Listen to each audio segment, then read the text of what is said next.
Pocahontas.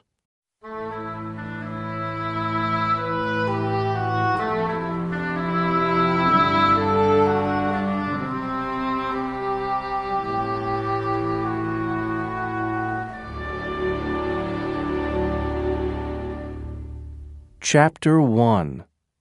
The English in Virginia. In January 1607, 3 ships left England and sailed to America. There were 150 men on the ships, and they wanted to find a new world in the West, a home in a new and exciting country.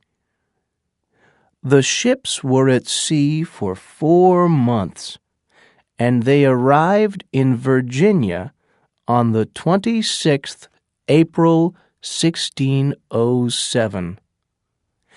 After 4 long months at sea, the men were tired, ill, and hungry. But Virginia was beautiful.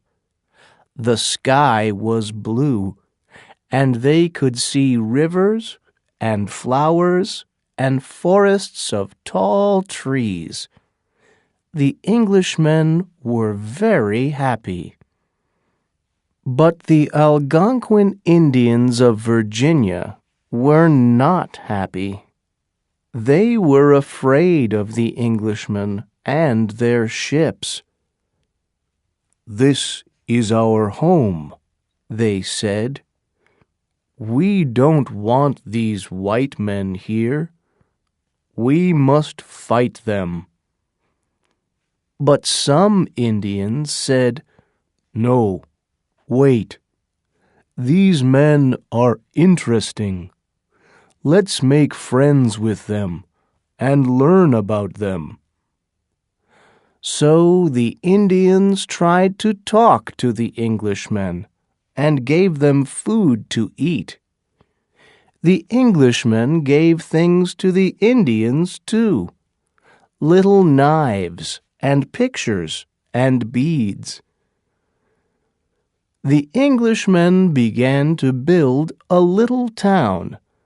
They called it Jamestown, because the King of England was called James. They called the river James River, too.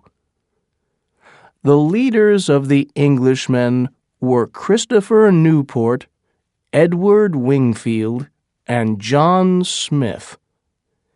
They wanted to learn more about Virginia, so Smith and Newport took 20 men and went up the river in a small boat. The other men stayed in Jamestown with Wingfield. They began to build houses and to make gardens and fields outside the town. "The fields are more important than the houses," said Wingfield, "and we must work quickly, because it's nearly summer now. We must have corn and vegetables for the winter." But it was not easy. The weather was hot, and the men were tired after 4 months at sea. Some men worked hard, but many sat in the sun and did nothing. The Indians watched and waited. Smith and Newport went 100 kilometers up the river. They visited Indian villages and talked to a lot of Indians. Some of the Indians were friendly, and some were not. When Smith and Newport came back to Jamestown, Wingfield was very pleased to see them. "I was afraid for you," he said. "But you're not dead." "No, of course not," said Smith. "What's the matter?" "It's the Indians," Wingfield said. "They're trying to kill us. Yesterday, they nearly killed me." "Well, what did you do?" Smith asked. "Our men have guns, and the Indians are very afraid of guns." "But there were hundreds of Indians," said Wingfield, "and we weren't ready. Our guns were on the ships." "Why?" asked Smith angrily. "The men must always be ready. They must carry their guns with them. The Indians tried to kill you because they weren't afraid of you."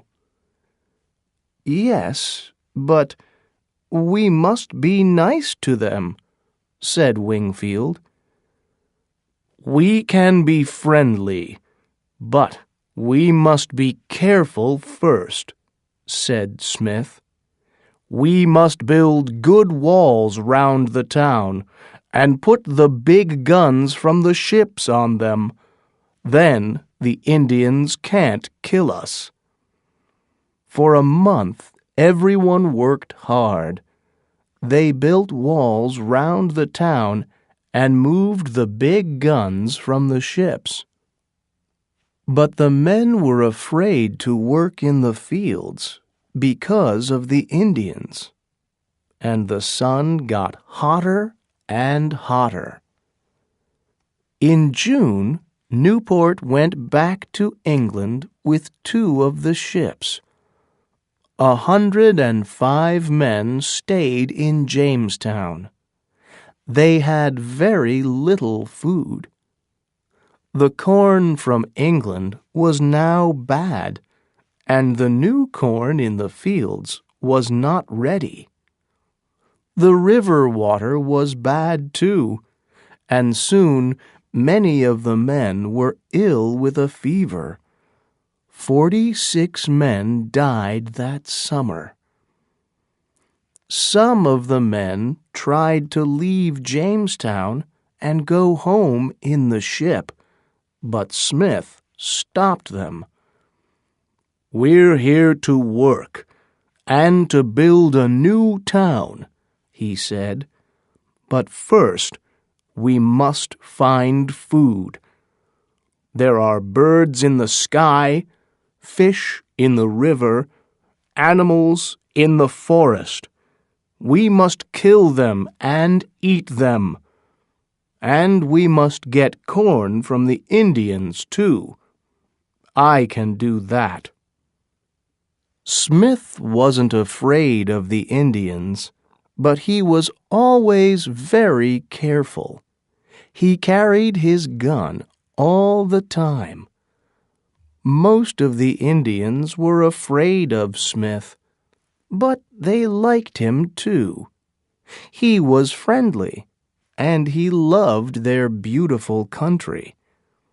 And he learned their language because he wanted to talk to them and understand them. Often he gave the Indians little things from England, and they gave him food. But when winter came, there were only 50 men alive in Jamestown. They had some food, but they needed more. The Virginian winter is long and cold, and 50 men need a lot of food.